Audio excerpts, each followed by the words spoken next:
근로시간을 68시간에서 52시간으로 줄어들게 하는 근로기준법 개정안 어제 환경노동위원회를 통과를 했었죠. 오늘 국회 본회의 포결만 남겨두고 있는데 여야가 합의를 한 사안인 만큼 본회의에 통과 무난하다는 예상이 나오고 있습니다. 자, 국회 환노위 소속이시죠. 바른미래당 이상돈 의원 전화 연결해서 이 문제를 비롯한 정치권의 이슈 알아보겠습니다. 이 의원님 안녕하십니까? 네, 안녕하십니까. 예. 네, 근데요, 저 소개할 때 이제 좀 당명은 좀 빼주시면 감사하겠습니다. 아니, 저도 있잖아요. 이걸 바른미래당은 맞는데 이렇게 소개를 해도 될까 생각을 하면서 그냥 얘기를 했어요. 예, 알겠습니다. 예. 네.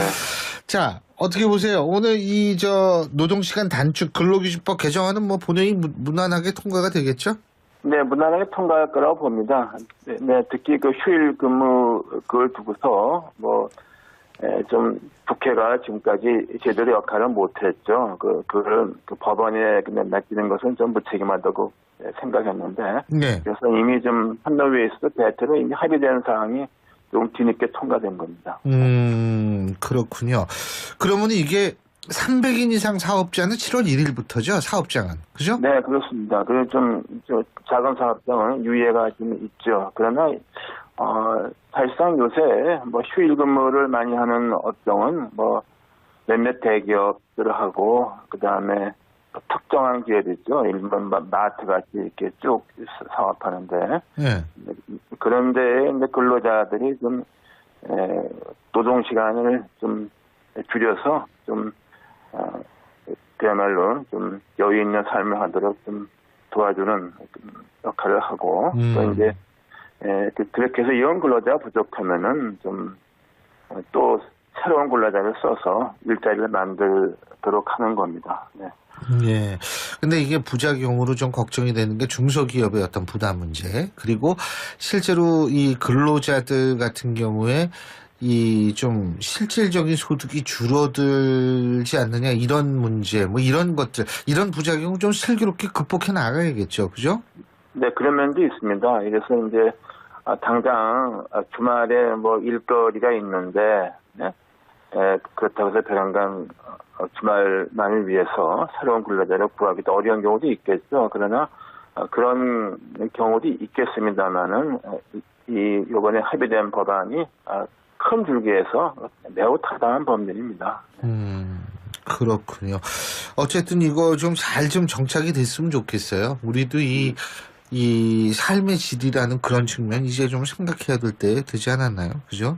예. 네, 그렇습니다. 그리고 예. 특히 특례업종이 많아서 특히 노동시간이 굉장히 길어서 산재 사고도 많이 났는데 이런 것을 이제는 좀 규제를 하는 것이죠. 네.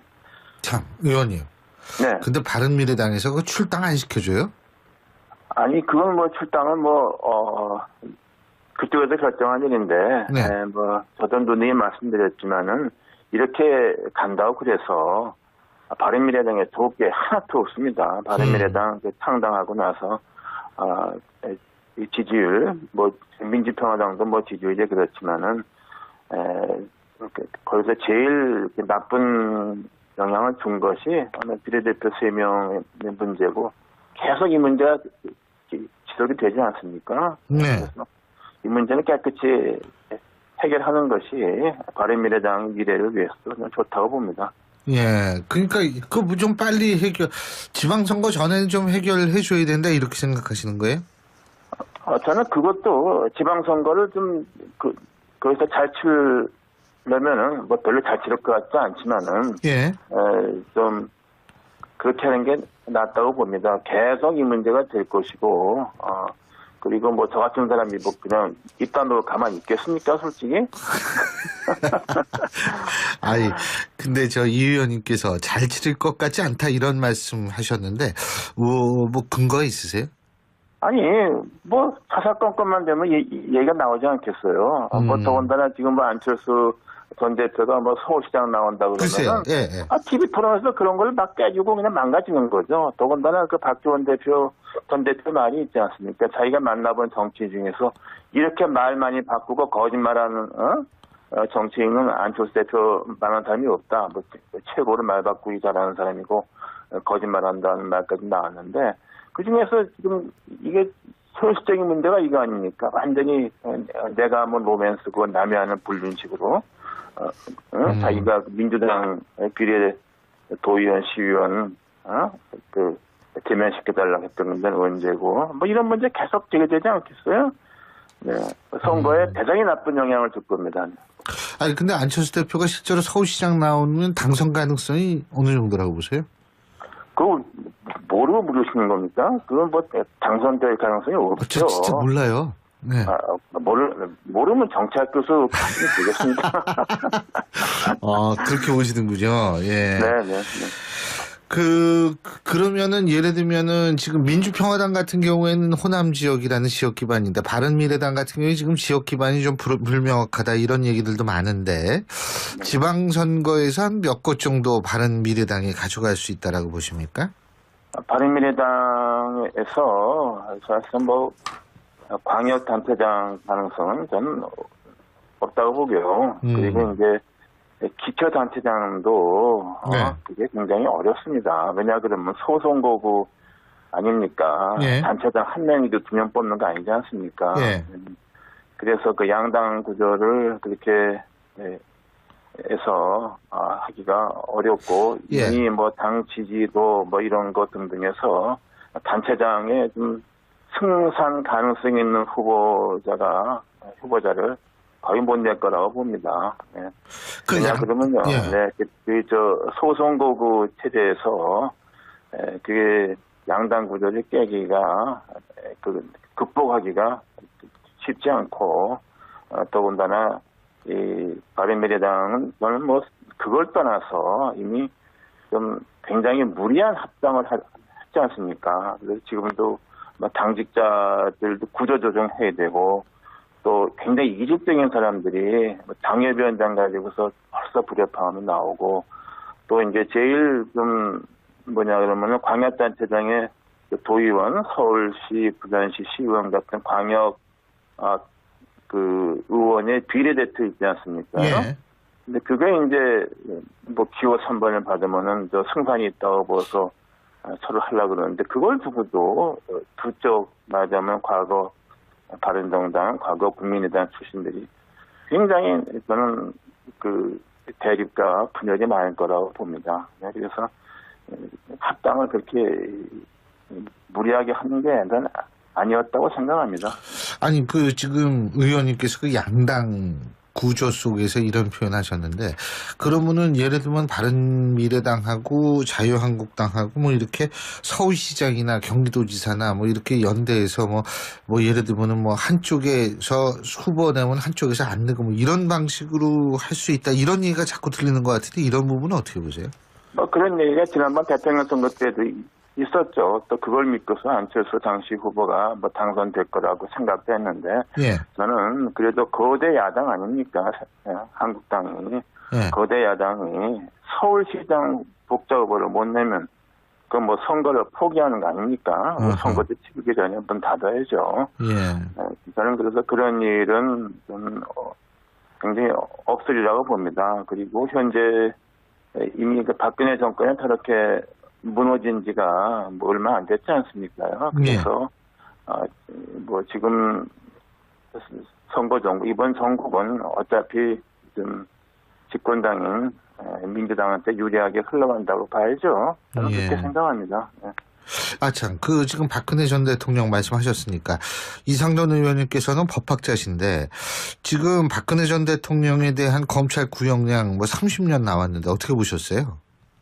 그 검찰에서 뭐 법대로 구형한 거 아니겠습니까? 사실 또 저는 뭐 법 문제에 앞서서 또 박근혜 대통령의 탄핵 후에 구속 재판 지금까지 과정은 좀 착잡하게 지켜보고 있죠. 저는 뭐 한심하다는 생각도 들고 또 뭐 지나간 세월 특히 제가 좀 박 전 대통령과 좀 가까웠던 2011년, 12년 막 그때를 입장을 되돌아보게 됩니다. 그래서 여러 가지로 씁쓸한 생각이 들고 어떻게 해서 저렇게 됐나 하는 그런 생각이 들죠. 그리고 사실 이게 전두환 노태우 전 대통령 재판과 달리 박근혜 전 대통령은 사실상 자기 방안을 포기했지 않습니까요? 네. 저는 그러니까 검찰 구형량에 뭐 거의 그대로 선고가 나올 것으로 생각하고 있습니다. 저기 실제 그 판결에서도 그렇게 나올 것이다. 그렇죠. 사실상 방안을 포기하지 않았습니까? 예. 그것은 뭐 검찰의 기소 내용은 다 인정한다는 건 마찬가지죠. 뭐 할 수 없고 사실 박근혜 전 대통령의 입장에서 보더라도 뭐 검찰 구형량, 선고량 별 의미가 없습니다. 10년이면 어떻고 30년이면 어떻겠습니까? 뭐 특별한 의미가 없죠. 뭐 그래서 의미가 없다는 게 어떤 의미죠? 어차피 뭐 본인은 다 망가져 버렸고, 그리고 뭐 더 나아가서는 부친까지도 굉장히 뭐라 그럴까, 욕되게 했다 그럴까, 뭐 그런 결과가 되지 않았습니까? 저는 그래서 문제는 참 어떻게 해서 저런 일이 일어났던가에 대해서 저도 참 자책도 하고 좀 이런 생각을 많이 합니다. 네. 이 방어 포기라는 것 자체가 체념이라고 봐야 되나요? 저항이라고 봐야 되나요? 저는 저항보다는 체념 쪽에 가깝다고 생각합니다. 네. 저항했으면 처음부터 그랬어야죠. 저항을 했으면 처음부터 했어야 되는데 처음부터 나중에 이렇게 되는 거 보면 체념이다. 사실상 체념이라고 생각을 합니다. 네. 예, 잘 알겠습니다. 오늘 말씀 여기까지 듣겠습니다. 고맙습니다. 네. 예, 지금까지 이상돈 의원이었습니다.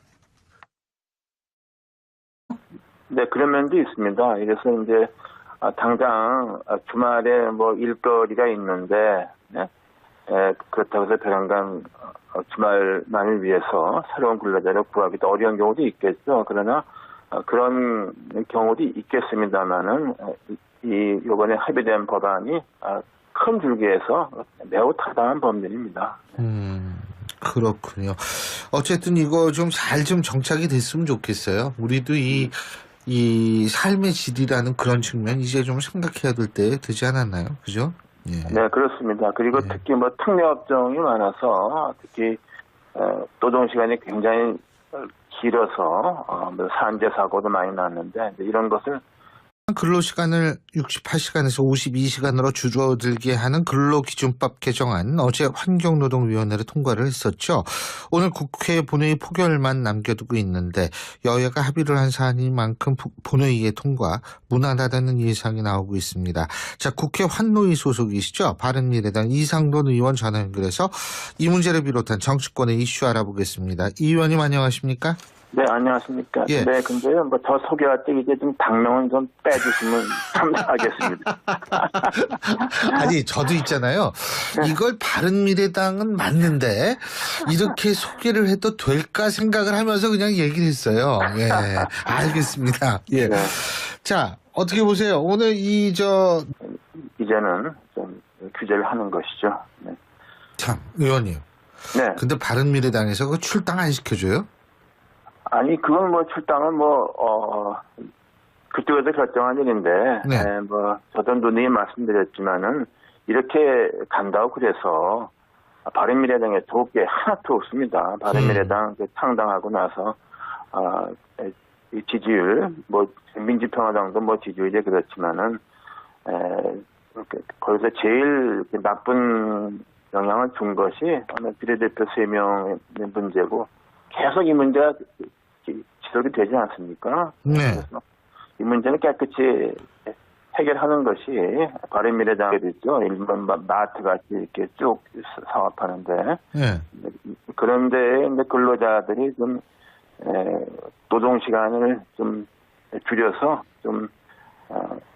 그야말로 좀 여유 있는 삶을 하도록 좀 도와주는 역할을 하고 또 이제 그렇게 해서 이런 근로자가 부족하면은 또 새로운 근로자를 써서 일자리를 만들도록 하는 겁니다. 네. 예. 근데 이게 부작용으로 좀 걱정이 되는 게 중소기업의 어떤 부담 문제, 그리고 실제로 이 근로자들 같은 경우에 이 좀 실질적인 소득이 줄어들지 않느냐 이런 문제 뭐 이런 것들 이런 부작용을 좀 슬기롭게 극복해 나가야겠죠. 그죠? 노동시간 단축 근로기준법 개정안은 뭐 본회의 무난하게 통과가 되겠죠? 네, 무난하게 통과할 거라고 봅니다. 네, 특히 그 휴일 근무 그걸 두고서 좀 국회가 지금까지 제대로 역할을 못했죠. 그걸 법원에 그냥 맡기는 것은 좀 무책임하다고 생각했는데, 네. 그래서 이미 좀 판노위에서도 대체로 이미 합의된 사항이 좀 뒤늦게 통과된 겁니다. 그렇군요.